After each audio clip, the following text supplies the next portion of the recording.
Stop. Right now, before you say another word, before you send that message, before you pick up that phone, before you walk into that room and open your mouth, heaven has interrupted your day to deliver one urgent command. Not a suggestion, not advice. Battlefield in your life right now is not in front of you, it is inside your mouth. The enemy is not afraid of your prayers as much as he is counting on your words. He cannot stop your destiny, so he has set a trap, and that trap has only one trigger: your tongue. He is watching you.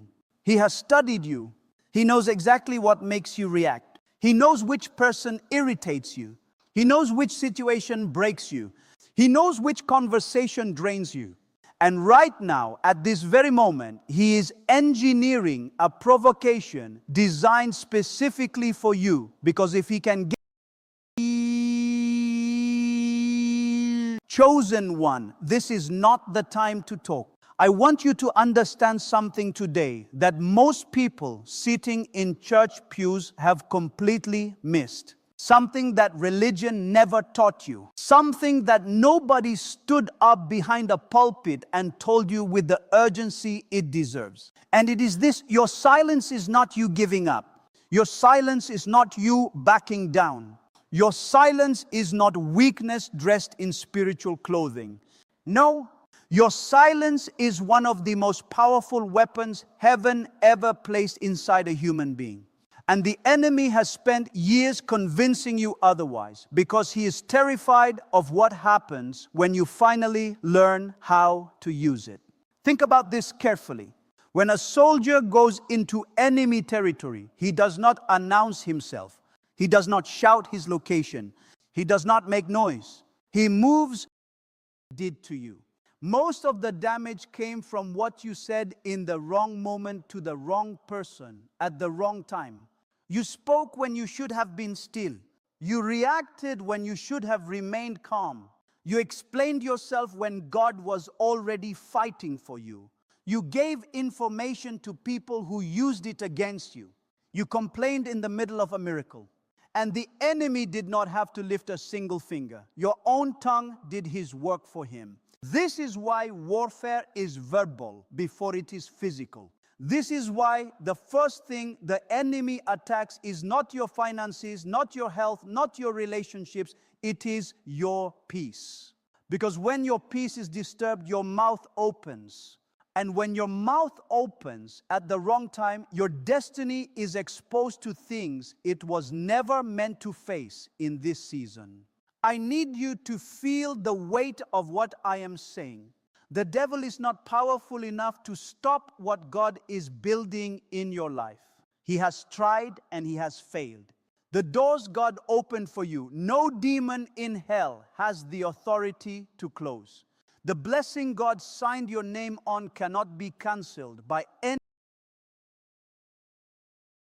Your silence is the sharpest weapon in your arsenal, and the enemy knows it, even if you do not yet. I want you to pause for a moment and really sit with this. Inside your mouth right now is something so powerful, so dangerous, so loaded with spiritual consequence that God himself placed a warning around it.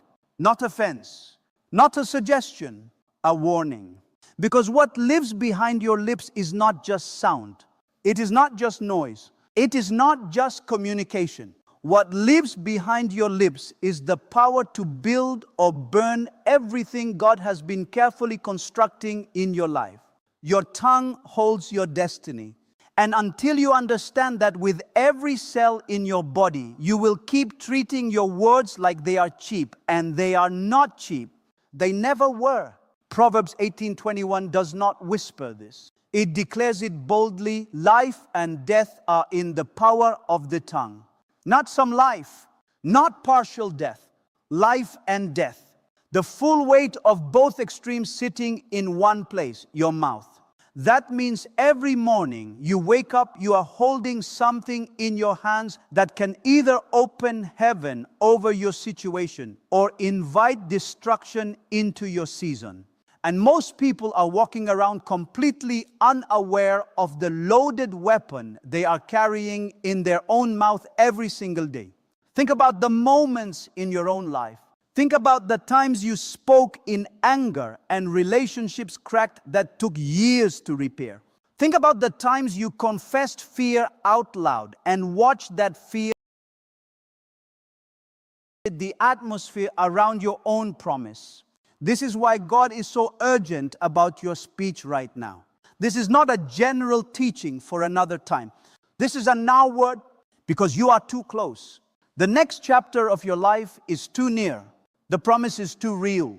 And one careless word, one emotional outburst, one moment of venting to the wrong person, one confession soaked in doubt, one sentence spoken out of frustration can push the timeline of your blessing back in ways that will break your heart when you finally see it clearly. I have watched people pray for years for something. Fasting, believing, standing on the word. And then one day, in one conversation, in one moment of weakness, they spoke something that contradicted everything they had been building in the spirit. And the door that was about to swing open, quietly, slowly, clicked shut. Not because God abandoned them, but because words are seeds. And whatever seed you plant with your tongue, the soil of your life will grow it. Whether you meant to plant it or not, your tongue is not a small thing. It is not a minor detail in your walk with God. It is the instrument through which your entire future is either invited in or pushed away.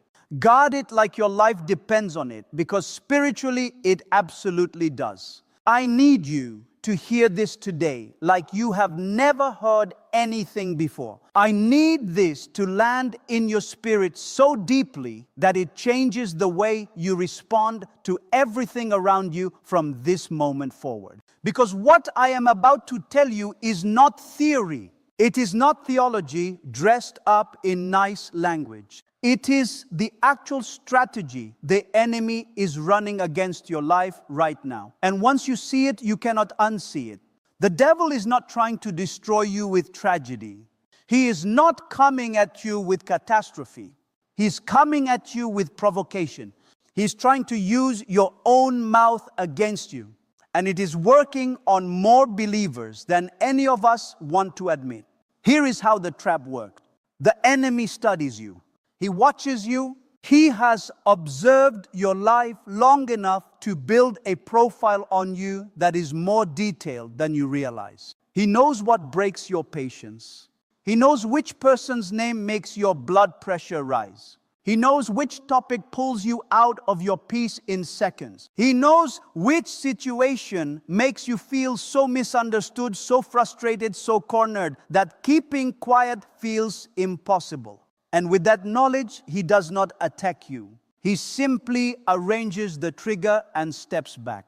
He puts that person in your path. He creates that situation around you. He manufactures that moment of pressure, and then he waits. He waits for your mouth to open, because the moment you speak out of emotion, out of frustration, out of wounded pride, he wins without ever throwing a single punch. This is what most Christians miss completely. They are looking for a visible enemy. They are waiting for something dramatic to come against them. But the attack was never going to be dramatic. The attack was always going to be subtle. A conversation that went sideways. A comment that got under your skin. A rumor that reached your ears. A situation that felt so unfair that staying silent felt like you were agreeing with the injustice. And so you spoke, and in speaking, you stepped right into the trap that was designed specifically for you.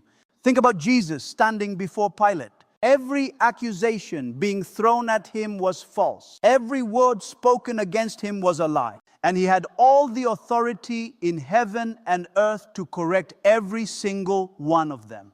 He could have spoken and silenced every voice in that room, but he did not open his mouth.